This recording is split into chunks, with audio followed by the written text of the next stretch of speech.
Ya, kita kembali lagi di podcast Megadia. Assalamualaikum warahmatullahi wabarakatuh.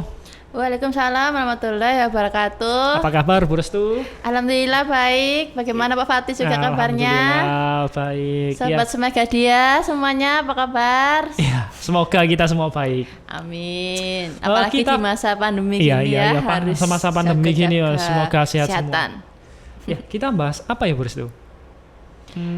Yang umum saja, yang dikonsumsi masyarakat atau obat yang dikonsumsi masyarakat pada umumnya. Antibiotik. Gimana, Bu Restu? Nah, ini menarik memang kalau kita bahas antibiotik karena pada umumnya masyarakat ini melihat antibiotik itu seperti obat yang kayak kacang gitu ya. Kalau di apotek itu dikit-dikit beli antibiotik. Sebenarnya masyarakat ini paham nggak sih antibiotik itu obat apa, untuk apa gitu? Gampang belinya. Gampang. Tanpa resep dokter. Padahal antibiotik itu adalah obat keras yang seharusnya tidak boleh dikonsumsi tanpa resep dokter. Karena minumnya nggak boleh sembarangan. Iya. Soalnya gini, Bu.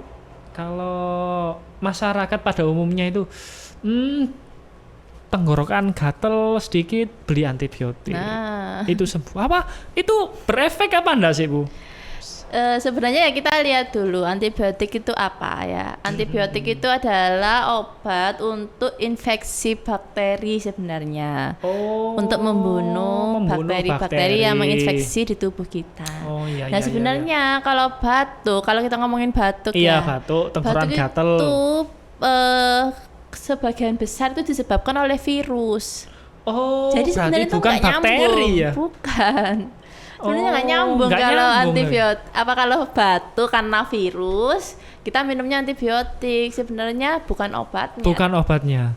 Tapi masyarakat itu biasanya awamnya beli antibiotik lah yang mudah didapat atau amoxicillin biasanya, Bu ya, amoxicillin ya. Ya, familiar sekali tuh amoxicillin di masyarakat itu. Iya, terus itu, Bu, kenapa kok antibiotik itu kalau di dokter ini ya, kalau sudah dokter kasih antibiotik ini diminum sampai habis ya, kenapa itu, Bu? Nah, itu salah satunya kenapa kok antibiotik itu harus dengan resep dokter. Karena kebanyakan saat saya dulu di apotik itu orang beli itu cuma 2-3 atau diminum sehari 2 hari, padahal aturannya antibiotik itu minumnya minimal seminggu paling enggak. Sampai habis. Iya, sampai biasanya habis ya. Satu plek gitu ya. Iya, satu tidak plek boleh itu ya putus gitu hanya 2 hari kayak aku udah sembuh, udah nggak minum lagi. Ini beda dengan paracetamol yang tempo hari kita bahas ya. Karena obatnya kan ada 2, ada obat simptomatis yaitu obat untuk meringankan gejala seperti paracetamol tadi. Meringankan gejala. Nah, jadi linu-linu. pusing, sakit kepala, nyeri badan, itu kan kalau sudah nggak nyeri atau kalau sudah nggak panas itu kan nggak perlu diminum lagi, hanya diminum saat gejalanya menyerang gitu aja. Ketika gejalanya hilang ya sudah berhenti minumnya. Beda. Tapi kalau sama antibiotik ini obat kausal, untuk penyakit kausal. Kausal artinya adalah obat untuk menyembuhkan penyebab dari sakitnya. Gitu ya. Kalau penyebabnya yaitu bakteri tadi kan ada infeksi bakteri, maka tubuh kita akan panas. Gitu untuk bakterinya kita atasi dengan antibiotik, untuk panasnya kita atasi dengan paracetamol. Lah kalau udah nggak panas, paracetamolnya sudah nggak usah diminum lagi. Kalau antibiotik walaupun sudah merasa sembuh, kalau resepnya belum habis wajib diminum sampai habis resep itu. Kenapa kok bisa seperti itu, Bu? Nah, kita kan ngomongin bakteri. Ya Allah Akbar ya. Allah itu menciptakan bakteri itu pinter loh. Jadi saat kita minum antibiotik, bakteri itu akan mengenal antibiotik itu. Jadi mempertahankan diri. Dia punya mekanisme mempertahankan diri.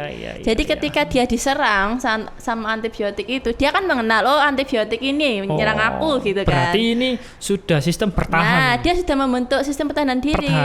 Pertahanan. Kalau kita berhenti minum, otomatis kan bakteri udah kenal kan. Iya. Dan sudah tahu caranya untuk bertahan dari antibiotik itu. Bertahan dari serangan antibiotik. Jadi kalau kita minum antibiotik lagi yang sama, dia udah nggak mempan, gitu. Serangannya sama soalnya. Sudah punya tameng dia, jadi akan lebih sulit kita mematikan bakterinya. Akan lebih butuh dosis yang lebih tinggi atau antibiotik yang lebih tinggi juga lebih bagus. Iya, jadi antibiotik kan ada banyak mekanisme. Ada tingkatannya seperti itu. Ada banyak mekanisme. Jadi kalau kita udah nggak bisa di antibiotik yang pertama, harus naik lagi di antibiotik yang lebih tinggi dosisnya. Atau lebih tinggi tingkatannya. Oh, gini Bu. Apa boleh Bu? Kan daripada nyoba yang awal tingkatannya yang pertama, langsung yang tinggi aja. Ya sebenarnya nggak boleh ya, karena kan obat tuh selalu ada lini pertama obat apa, terus lini keduanya obat apa. Berarti kita itu sebagai orang awam yang nggak tahu apa-apa Bu ya, apa tahu Bu lininya itu? Ini yang tingkatan pertama kan nggak tahu Bu dosisnya. Iya, berarti kita dari resep dokter langsung kita minum aja gitu. Iya. Jadi lini pertama itu biasanya amoksisilin itu yang paling ringan, yang paling pilihan pertama. Lini pertama itu maksudnya pilihan pertama. Oh iya, lini pertama amoksilin tingkatan yang paling awal. Iya. Terus yang kalau sudah tidak mempan atau sudah resisten istilahnya, akan naik lagi ke cefadroxil, ke ciprofloxacin sampai yang lain-lain. Ciprofloxacin situlah ya.